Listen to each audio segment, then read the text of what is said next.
Почитувани, 7 години власта на СДС и ДУИ не мрднаа со прст во однос на загадувањето на воздухот во Скопје.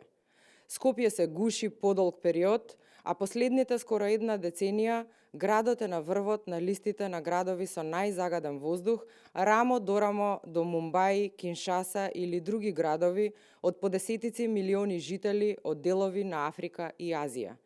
СДС во 2017 година дојде на власт со ветување дека ќе го исчисти воздухот во Скопје.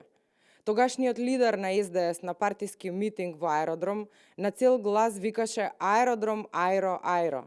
7 години подоцна, Скопје никогаш не било со позагаден воздух. 7 години се доволен период за ако почнат да се преземаат мерки за намалување на загадувањето, тие и да вродат со плод. Проблемот е што 7 години ништо не е преземено. А тие што 7 години имаа можност да преземат нешто и да го намалат загадувањето, сега се најгласни во хипокризијата.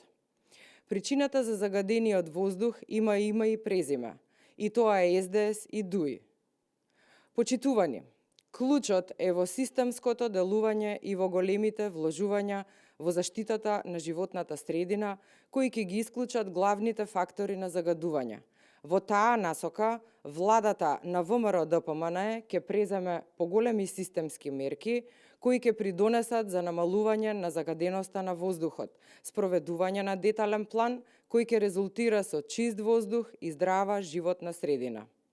Главен столб во тој план е и стратешка инвестиција на гасна когенеративна централа, која ќе обезбеди топлинска енергија со значително и драстично намалување на загаденоста и електрична енергија која ќе се користи во стопанството. Владата за таа намена, како што најави премиерот Мицкоски, ќе даде значителни субвенции кои ќе ја поттикнат изградбата на централата. Промените се случуваат и ќе резултираат со почиста животна средина и почист воздух. Решението нема да дојде за една година, но во период од 1,5 мандат тоа ќе биде приметливо и ефективно.